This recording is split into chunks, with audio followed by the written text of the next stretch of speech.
Hello and welcome to another D&D Stories. I am your host, TheWriter, and this is a show where I sit here and regale you with all the tabletop gaming stories and remember when something cool happens. So today, we return as our heroes are being menaced by the giant blue dragon that is Melody. And let me tell you, Tannen is already face down in the dirt, dead. So they have lost their party wizard in the opening shot because most dragons start battles with their breath weapons. And if you know your dragons, blue dragons are lightning. So Melody starts the fight by spraying the entire courtyard of the Velvet Room complex with bolts of lightning, and Tannen goes down hard. None of them were prepared for this fight. They didn't have elemental resistance. They didn't have any rings or amulets that would protect them. It sucked to be them. So their wizard dies entirely. He's not unconscious. He's dead. So they start this fight. And of course, Tannen, being our half-elf fighter, has to rush up and try and be the tank. He's got his great sword, he's got his big thick armor, he's got his, boots of striding, or something like that, boots of something. It basically let him teleport, like up to 30 feet, and he teleports up onto Melody's back, while the others are like shooting at him, or shooting at Melody and trying to find a good spot for the dagger, etc., etc., and Melody, of course, rolls and throws Tannen off, but that takes up most of her turn to throw him to the ground. So what does Tannen do? He activates his boots again and teleports up onto her back and starts pulling daggers off of his dagger bandolier and starts trying to, like, stab her in the back or get through her scales or something. And they're doing damage, but they're not doing enough damage. So, Arntor, our dwarven cleric, rushes up with his warhammer with the Hammer of Moradin itself, which was like a 3d8 weapon. It's really great. And starts like bashing at her toes to try and like break her claws or something. It's very Monster Hunter, 3-on-1, 4-on-1 for this dragon, trying to break parts off. Adrian kind of hangs out in the background. He's a little bit cowardly when it comes to something this big and terrifying, but he's doing his best. He's got like a short bow or like throwing knives and things like that, but they're just not doing enough damage. And Tannen tries to like stab her in the back, tries to get through, whatever this plate-like crap she's got all over her body to get through and like damage, like stab her in the back of the neck out the front.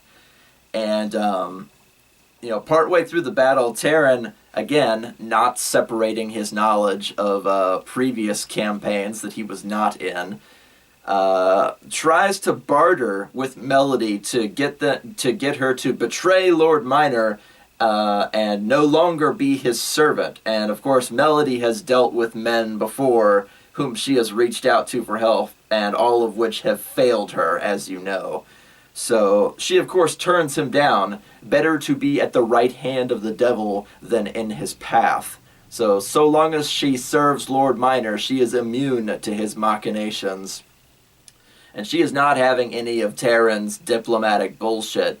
So they fight, and they fight, and they fight. And again, Tannen is a dead body on the ground, and they're being pushed back as they go. And dragon fights are not an easy thing to do for any DM, really, because they're very powerful. They've got spells and heavy armor and breath weapons and claw attacks and tail whips and wing clips. They can fly. They are the ultimate in terms of just being powerful fucking creatures. It was heading for a TPK. It really was. I was about to basically kill them all because I am not nice when it comes to dragon fights, because if you play a dragon wrong, they're just a big pool of hit points that swipe with their claws and their tail. No, I always use the breath weapon. If they can fly, I make them fly and like circle strafe and shoot down their breath weapons at people. I am an absolute bastard when it comes to dragons, which is why I don't like to use them very often, because I always kill someone, so long as the high-level spellcaster or whatever doesn't instantly kill it with Finger of Death or send it to another dimension or whatever. If an actual fight happens, I almost always kill somebody with a dragon. But then the unexpected happens. Terran basically throws down his sword and surrenders because he knows if they keep fighting Melody, they're gonna lose. So they go, okay, we will go, we will leave, which is very unusual behavior for a player, especially a fighter, especially a tank, to know when the fight cannot be won. I've had a number of groups in different D&D campaigns, in different tabletop games, that they don't know when to run. They don't know when they're going to be overwhelmed. They just think somehow they'll scrape through. Not so much with Melody. So Terran throws down his sword. He goes, okay, we'll take our friend and we'll leave if you'll let us. And Melody agrees, because Lord Minor's command was not to kill them, but to, show them out, show them away. And the party chose the path to live, and they collect Tannen's body and they retreat. They retreat out from the Red Velvet Room brothel complex all the way out back into the edge of Lowtown. And of course, Melody shrinks back down into the scantily clad maid outfit, and kind of like dusts her hands and goes into the private tower, the VIP tower, to accompany her lord again, having repelled our heroes. So, Lord Minor still has the crown of Salric's authority. Our heroes have been routed, and one of them is dead. And so, Adrian, our human rogue, is cradling the body of Tannen, our wizard, and you can see the tears going down his face, even like with his hood and his face mask. You can see the wetness in his eyes that they've become close over their dungeoning adventures, and he lies dead in his arms. And, the morale is quite low now, of course, because they've suffered their first major defeat as a group. And, this is not the way things were supposed to go, but there is much to do now. So, Tannen is interred in the Tomb of Kings, the public front area, because he, again, technically died in service to the crown. So, the details of his death were left a little sketchy because, they were going to steal the crown from Lord Minor and recover it when, in fact, the king already said he could have it in exchange for all those medical supplies. So, if Lord Minor says the wrong thing to the wrong person, they could be fugitives sometime soon. But Melody did repel them, so he might not say anything. It's not super clear. So everybody's kind of on edge. And Adrian decides, we've got to inter him, we've got to show our respects. He's dead, he's not coming back. We can't afford a resurrection spell. We don't have the diamonds or the gold pieces for that. And, even the likes of Milo Beetlebeard is not powerful enough to bring someone back from beyond the veil. So Tannen has fallen. And Adrian and Droko are not super, or excuse me, Adrian and, God, strike that. Let me back up a little. Terran and Arntor are not especially sentimental. They're very gruff gentlemen, and Adrian is a little softer than them, so he takes care of everything that has to do with Tannen. And they go to Milo Beetlebeard, Dwarf Pope, who of course immediately gives them a new party member because it's D&D. And to replace Tannen, our human wizard, we get Droko, the dwarven cleric. And I forget what god he worshipped. It was like a god of justice or a god of light or something like that. He's a little more hardcore than Arntor in terms of like doing damage to things and smiting things, etc., etc. But again, Arntor wields Moradin's hammer, or the hammer of Moradin. So they are more than equal to each other. They worship different gods, both of which are from the Golden Circle. And Droko, he smokes a pipe that has all different scents to it, and he walks like back and forth. He paces while they're filling him in on all this stuff. We are looking for the 5 relics of Anvil, and we've already got the staff, and we've already got the hammer, and the crown is lost. We are no match for Lord Minor and his pet dragon. So we must pursue the other 2 and hope for the best. 4 out of 5 ain't bad. And they kind of like put their head in their hands and they lean on the table. Meanwhile, Adrian is doing all the burial ceremonies for Tannen. Nobody's going to be there to visit him. He has no family in Anvil. It's going to take weeks for any kind of message to get out to anybody who shares his last name. So it is a lonely burial that Adrian kneels before with flowers and small trinkets to honor the newly fallen dead. And they embalm Tannen, and they put him in the drawer, and they make a plaque, and they screw it on there, and they say, died in service to the crown of, Saurik III in this year on this day, etc., etc. And thankfully nobody asked too many questions about why he was a burned, charred set of wizard robes and remains, because he took lightning to the face from a dragon, from them going where they not oughta. So it's not their jobs to ask questions, it's their job to respectfully inter, and Adrian weeps for Tannen, while the rest of the party is kind of bringing Droko into the fold and letting him know everything. So he's got like he's got like a big pipe that puts out a lot of smoke. It's lavender scented, and he walks back and forth while they're filling him in on all these details. Obviously they had to take the Staff of the Harvest off of Tannen's body, and none of them are really like high-end spellcasters, so none of them are really going to wield it as he did.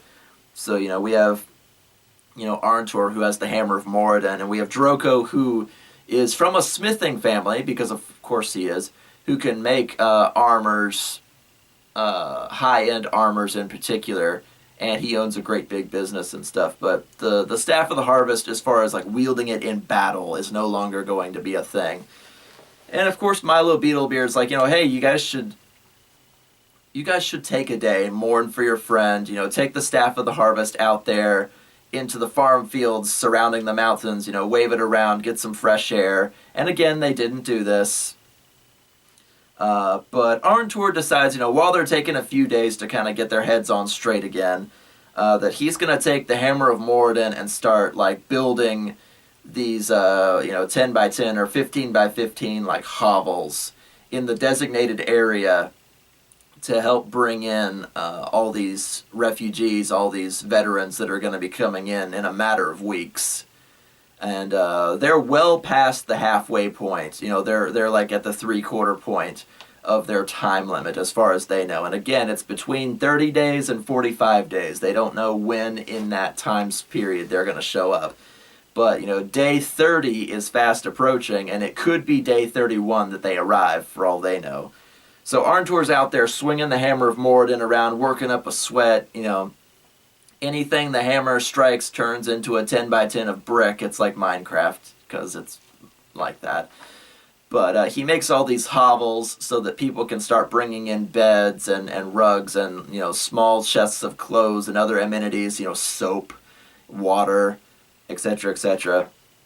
And he works and he works and he works for 16 hours before he drops. And even then, even if he had made like 200 houses, 300 houses, almost instantly, boom, boom, boom, boom, boom, there's a square of one house. Boom, boom, boom, boom, boom. There's another square for another house. Eventually your arm would get really tired, and no one else can wield the Hammer of Moradin because it's like soul-bound to him. Whomsoever be worthy, wield the Hammer of Moradin, and no one else may pick it up until he dies. It's like Thor's hammer. Shut up.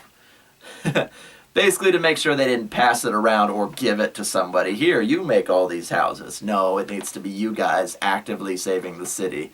So Arntor does his very best to make as many small, like, resting areas as he can, at least big enough for beds and chests of clothes. And even then, it's a drop in the bucket, because if you could have 2 guys in each room and he made 300 rooms, well, that's 600 people out of 250,000. So it's not looking real good in terms of logistics. And again, they have not yet used the Staff of the Harvest, so they have 0 extra harvests so far. And it got to the point where I started like making fun of them to see if they would actually go out and do it. I was like, you're on day 21 of 30 or 45 or whatever, and you haven't been out there once, better get to work and stuff like that, but they never did. So the Staff of the Harvest, I think, disappeared into Terran's bag, and was never like brought out again, at least not in any of their dungeon crawls or anything, because none of them really needed to use it as a weapon. So it's then that they do their shopping, they level up, etc., etc. It's then that they kind of become ready for the next like leg of their journey. The 4th of 5 relics that they are going to chase down, called the Goddess's Tear, or the Tear of the Goddess. Now, what is the Tear of the Goddess? It is a gigantic blue gem, like the size of your fist, that when it comes into contact with water, it purifies that water. So if you were to throw it into like a gigantic cistern or waterway or something like that and like chain it down, any water that passes within 10 feet of it is instantly purified. So, minerals, sediments, poisons, bacteria, etc., etc. It's a water purifier. And Anvil doesn't have any problems in terms of supplying water, but with folks like the custodians running around, well, suddenly water purity might be a thing. Or if a pipe or a sewerway suddenly bursts in on a drinking waterway, etc., etc., and we don't want those two things mixing. The Goddess Tier can be placed in like a centralized location, and they won't have to worry about poisons or feces or bacteria or any kind of plant life that grows there. It will purify the entire city's water supply and keep it that way forever. And they go, wow, that's actually kind of cool. So it's not anything that the players can wield, but it is something of interest that will definitely like tangibly help Anvil, because if you don't have to stop and boil your water to purify it, you can pass it around a lot faster. So all the wells, all the waterways, etc., etc., will be purified if they can place the Tear of the Goddess in this specific cistern in this location. That is, of course, guarded by city guard and paladins, etc., etc., because it's a sensitive location. And they go, well, where is the Goddess Tier? And Milo Beetlebeard tells them that it is sitting hidden in the first fortress of Anvil. And the first fortress of Anvil was a very special location that is, again, no longer accessible. They have to open the way. When Anvil was first established, there was only one tunnel in and one tunnel out. It was a small dwarven town that in all eventuality became the seat of power. But at first, it was very vulnerable to siege, to goblin attacks, to anything and everything that might decide, oh, hey, that tunnel, there's dwarves in there, we could go raid them, etc., etc. So it was placed at a bottleneck location so that Anvil could be defended on one front without fail. So the primary entrance of Anvil, behind like a big stone slab marked with filigree and dwarven writings and statues and stuff, there was a hidden entrance to the first fort of Anvil. And it was this massive complex, underground of course, this massive complex where soldiers would stay, and there was a prisoner's block and all kinds of administration places, etc., etc., to run Anvil's military might while it was still like vulnerable as a city. And eventually, when the place was carved out nicely and they had room for 9 or 10 barracks in all different locations, it became a moot point. So they sealed it up and basically forgot about it. So of course it was a great location to hide a dwarven relic. So it was unsealed about 100 years ago. The goddess tier was hidden there, and then they resealed it and didn't tell anybody. So Milo tells them, if there's anything bad in there, it's probably like local wildlife, anything that can burrow. And again, the mountain is huge and the tunnels run deep, so you never know what you're going to find there. Be very careful.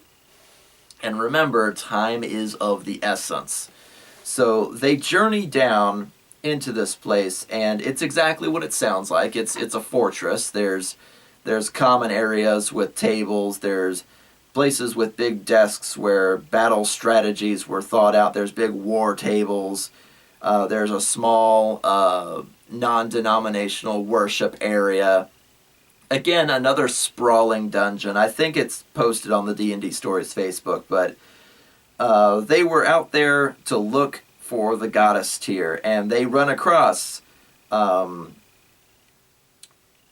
door monster while they're there. And Door Monster is a YouTube channel that I really like that sets up a door and like stretches a monster skin over it with like tentacles and eyeballs and things to give kids candy. And it was a cute idea to do that. And I was like, well, what if I make that into an actual monster? So it's like a stretching of skin and organs over a doorway that's got flailing tentacles and, an eyeball that shoots lasers and things like that. It made for a really neat homebrew monster. And it scared the crap out of them, which was great. But again, running through a giant dungeon really doesn't provide a whole ton of story. It's just like them playing the game. So they find, a prayer room that's got an offering box. Do we take that or not? There's a non-denominational church area with a hidden door that leads to a golden goddess statue, so they can take that. There's the war room table that's got, the region, like an elevation map of the region, and it's got little wooden dwarves and stuff all over it, like a Warhammer table. And there's a whole prison block full of empty cells and manticles. What was the jailer like? There was chests and different things like that. It's hard to describe a dungeon without going room for room, and I think this place had like 30 or 40 rooms stretching out over a number of places. But one of the cool places that they found was called the Hall of Blades. The Hall of Blades was a semicircle shaped room that was covered with swords. Now, you might think, oh, that sounds like a museum. No, this was an armory. And they were like, oh my goodness, look at this. There's like 30 long swords. We're going to take all of them and sell them. And they found a shatter spike of human slaying, which, again, you remember this war was drawn on racial lines. So it's kind of unsettling to see a sword that was enchanted specifically to kill humans. And I think if you put a monster denomination on a weapon, it's like a plus something against just that monster. But I made it outrageous. It was like a +8 to hit humans. There was a Sword of Dragon Death, which is a +8 against dragons. And they're like, oh, if we run into Melody again, we can use this, or we could go chase her down a second time. It's like, yeah, but one weapon does not make a difference in a dragon battle, so we might hold off on that. They find a Sword of Elven Not So Kind, which is a +8 against elves. And, normally they're +1 or +2 weapons, but they load themselves out with enchanted swords that were made for war times, and they take all the mundane swords and they put them in a bag of holding, and they've got like 30 swords to sell. And as they're emerging back out into the hallway, they run into a pair of bullets, which are the land sharks, and they have a big fight over that because the floor just fucking collapses, and they crash into these things as best they can. They're armored, It's their armor and their teeth, and they can go through stone and dirt just as easily as a shark goes through water. And they fight, and they have this desperate, like, narrow hallway fight to, like, test out Drogo in the fires of battle. And thankfully they do pretty well, and they manage to kill all three of these things, because sometimes bullets can be in, like, pods like dolphins. But they were not expecting that. I was like, yeah, you're in a subterranean place that was sealed off ages ago. The only stuff you're going to run into here is either going to be like guardians that were left behind, or wildlife. And bullets, while nasty, certainly count as wildlife. So that was a nasty surprise they were not expecting. But as they're going through, they end up in a gigantic empty room. And they are all immediately on edge. There's columns, all around the walls. There's only a tiny, tiny door off to one side. They're like, oh, this is the boss room, isn't it? We're going to get attacked by something. And, their steps echo upon the stone floor. And they light their torches brighter than before. Arntor and Drogo, cast the light spell because they're both clerics. And they shine things about, the ceiling is 100 feet high. And they shine their lights up. And they can see figures on the ceiling, and they're like, what is that? Is that like 1,000 gargoyles or something like that? And they light up the room as best they can. They light all the torches, they light all the sconces to bring the place to a more inviting glow. And they find out that they're basically standing in like the Sistine Chapel. The ceiling is covered with pictures of dwarves with wings, naked dwarves with silk draped across their privates, and gods that are represented in big circles of light. And there's dwarves fighting other races in big old battle scenes and stuff like that. This was a military installation, but this is a beautiful, gigantic mosaic of dwarves in all different shapes and sizes, pursuing the art of war and all the things therein, forging armor, fighting, tending to the sick, etc., etc., while Moradin and other gods represented watch over them.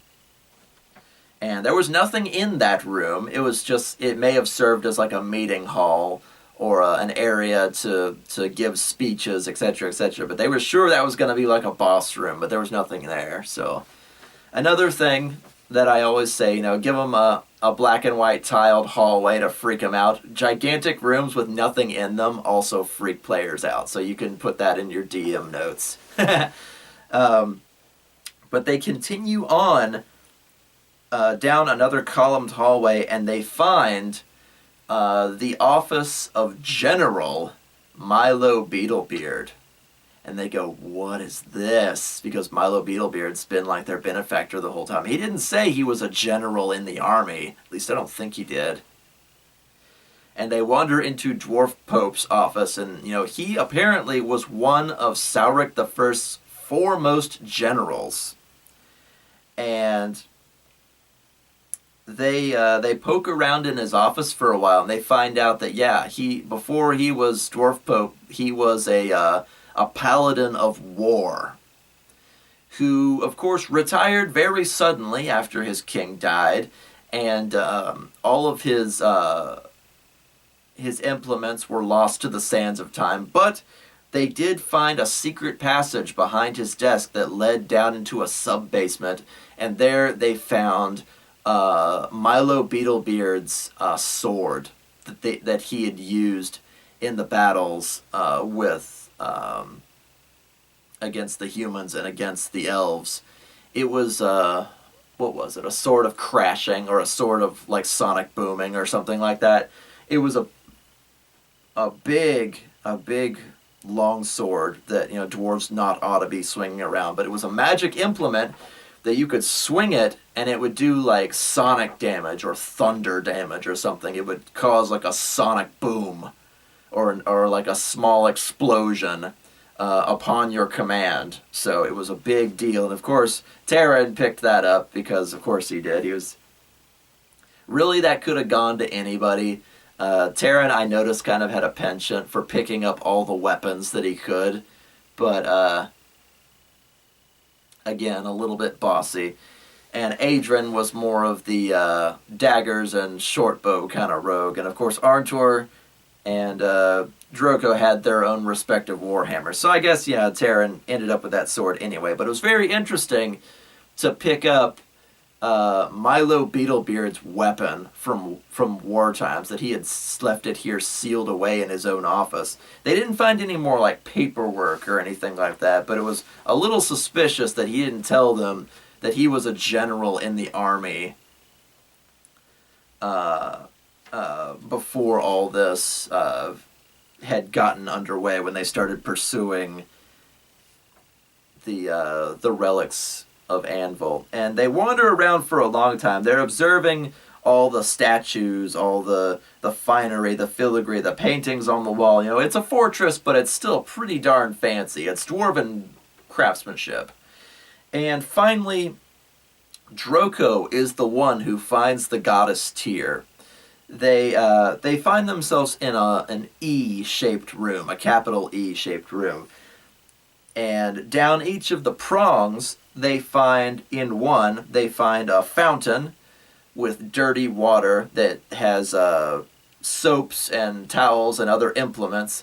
And at the bottom prong, they find a drinking fountain that has like cups and jugs in it, and there are the water flows in one direction from one to another. So by the time it leaves the dirty fountain and arrives at the other fountain, that dirty water has become clean. So they go down the middle prong, and the entire hallway is obstructed by a giant statue of a dwarf with a hammer looking badass and stuff like that. And Drogo squeezes behind the statue to the little bit of space that's there, and he finds a grate. And behind the grate, he unscrews it, and he pulls it off, and he sets it to one side, and he sticks his head in, and he crawls in, and he finds that the water beneath is glowing blue. And he fishes around in the water, and he pulls his hand back out, and he has a big gem, a big blue gem the size of his fist. He's like, I found it! I found the goddess's tear! And he crawls backwards, he puts the grate back, and he squeezes out from behind the statue again, and he goes, look, we got it, this is it!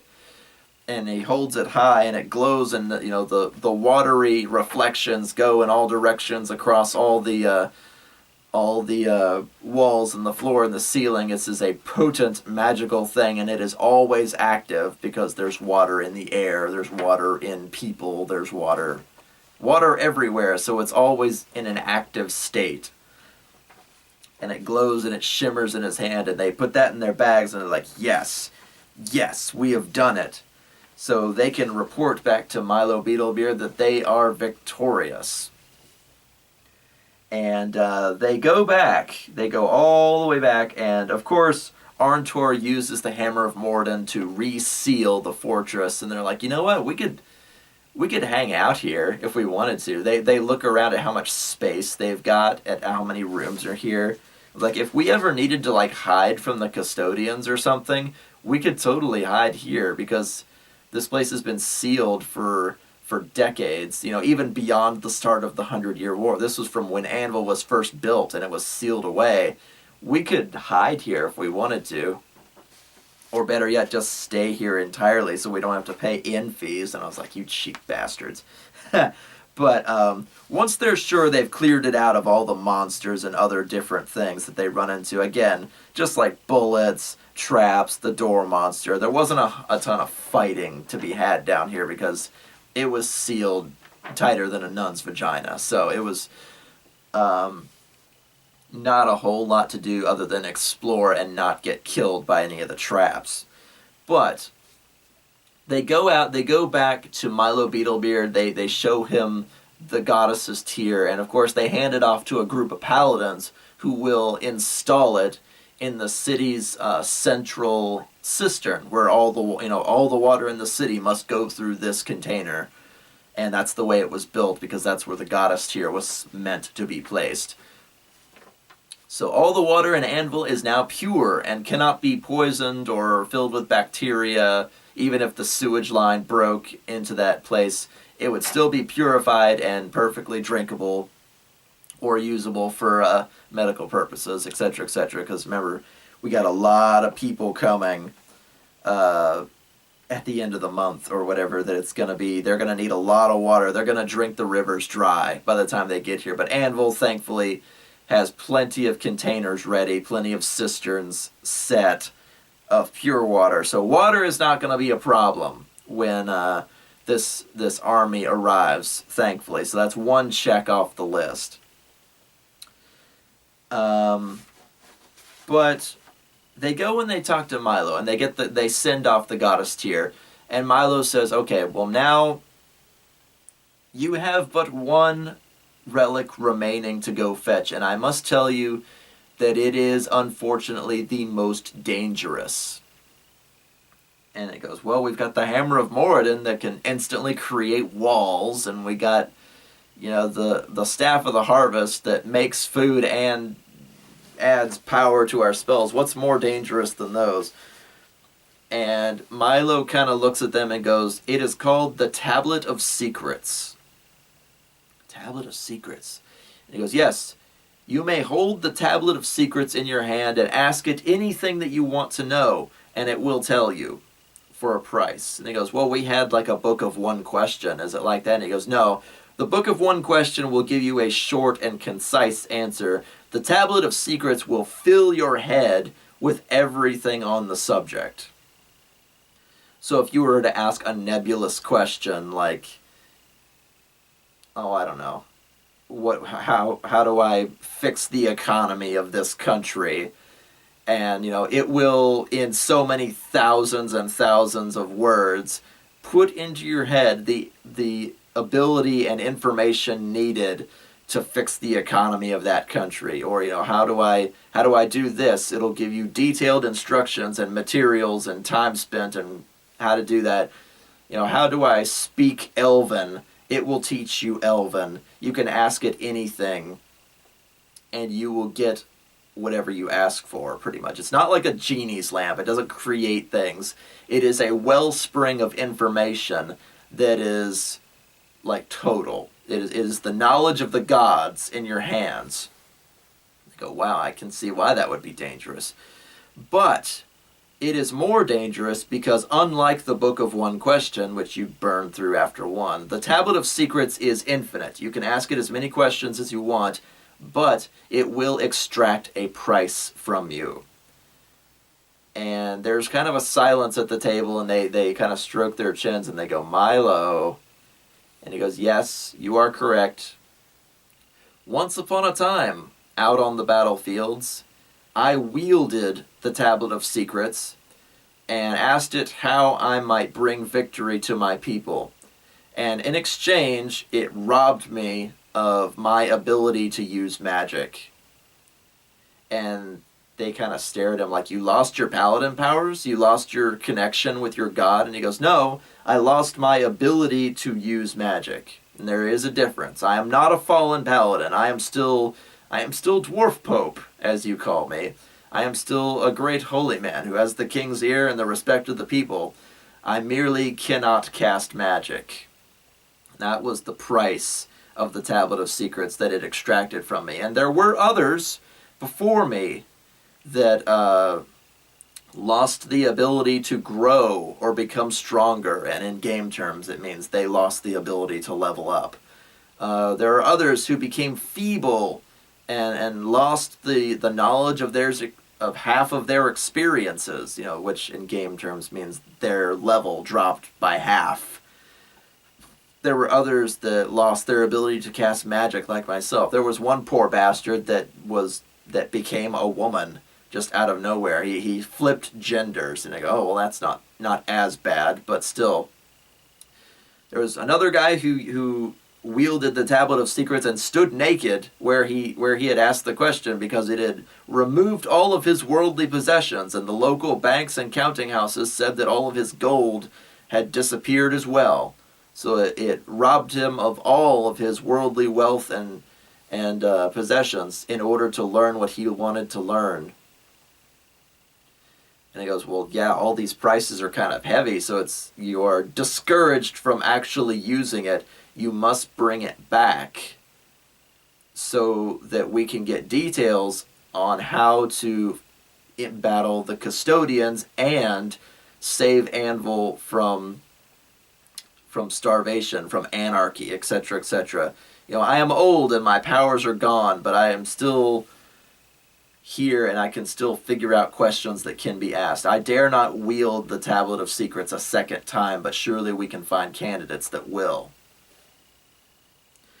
And everybody kind of looks at each other and they go, the Tablet of Secrets sounds awful. And he goes, well, the Tablet of Secrets is by far the most dangerous of the 5 relics because, information is an invaluable resource. I mean, yes, Sauric's authority can control people like Pikmin, but the Tablet of Secrets would tell you how to defeat them, or better yet, how to defeat the person that's wearing the crown. So information can be far more dangerous than a magic staff or a magic hammer or a crown that lets you boss people around. So the Tablet of Secrets was buried in the deepest, darkest part of the Mountain of Anvil, called the Shadow Labyrinth. And they kind of shiver. They go, the Shadow Labyrinth. And he goes, yes, another place built as a death trap and nothing more. It is not a fortress. It is not a hidden temple. It is simply built to kill any and all who enter, because the Tablet of Secrets can never fall into anyone's hands who are not Anvil's allies like yourselves. I have kind of put this off as the last relic for you all to find because I wanted to test you to see if you were strong enough, powerful enough, true of heart, that you had Anvil's best interests in mind and nothing beyond that, that you would step forward to do right for the sake of doing right. Because should the Tablet of Secrets fall into the hands of, say, the custodians, well, all would be lost. An infinite wellspring of knowledge of anything you ever wanted to know about any subject ever. Falling into the wrong hands, you can only imagine. And they stop for a while and they kind of, ruminate over what has happened, that they have been kind of building to this point, because they're going to need the Hammer of Morden to get into the tunnel where the entrance to the Tablet of Secrets location is, the Shadow Labyrinth. They're going to need the hammer to get there. They're going to need lights because it's going to be dark down there. They're going to need extra blankets because it's going to be cold down there. Light does not reach into the Shadow Labyrinth. It is a dangerous, dangerous place, and I dare not wish it upon anyone but those that have earned it. And I will show you where it is, but I want you all to take a few days, rest, do your shopping, do your leveling up, etc., etc. The Shadow Labyrinth is not to be trifled with. It is not a fort. It is not a temple. It is not a tangible location where dwarves were meant to go. It was built to kill anybody and everybody that dared go after the Tablet of Secrets. This is going to be like your ultimate test.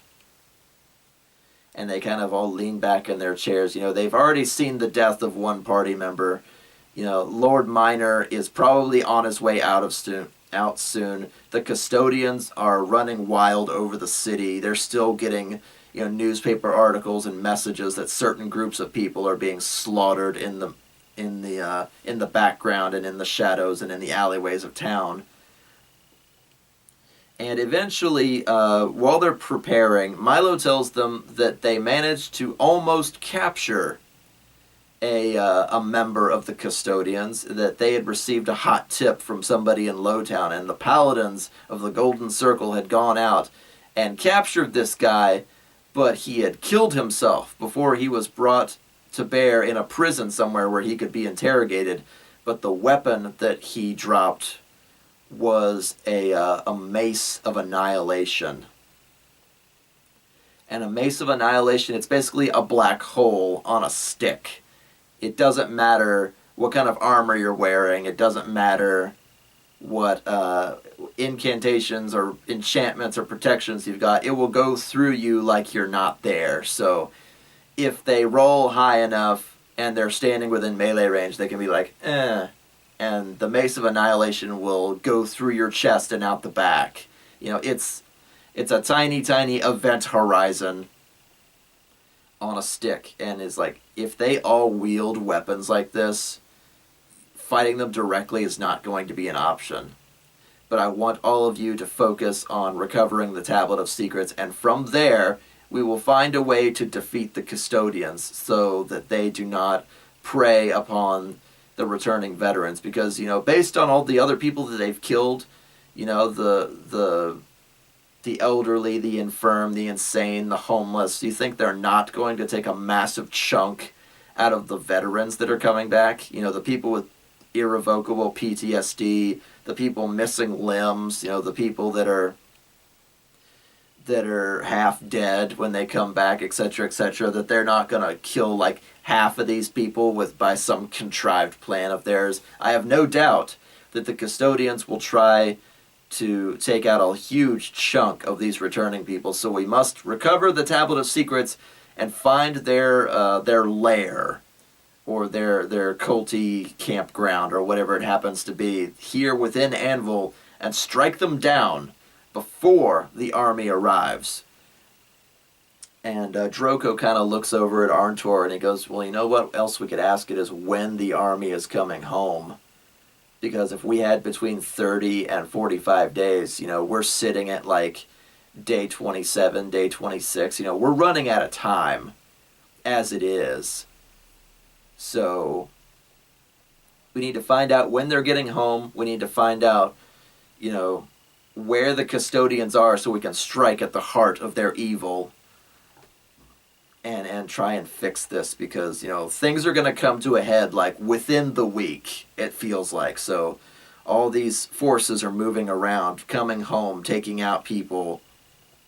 Anvil is not ready to receive all these people, in part because, again, our group has not used the Staff of the Harvest. But, it's not my job to remind them, even though I have reminded them like 4 or 5 times. They are not ready to receive 250,000 battle-weary dwarves into this city, and the custodians will surely jump on them as soon as they arrive. So we have our mission, and we must go to the Shadow Labyrinth and plumb its oily, dark depths to retrieve the Tablet of Secrets. And that is where we will stop for today. So I hope you enjoyed that story. This campaign is kind of coming to a close. We have our final mission. So I guess I will see you guys next time. So until next time, keep gaming. Hi guys, T here. Remember to hit that like button for me on your way out. If you'd like to see artwork and maps from my gaming table, check out the D&D Stories Facebook page. Also, I have a Patreon if you'd like to toss a few gold pieces into your humble bard's hat. Links in the description below. Keep gaming!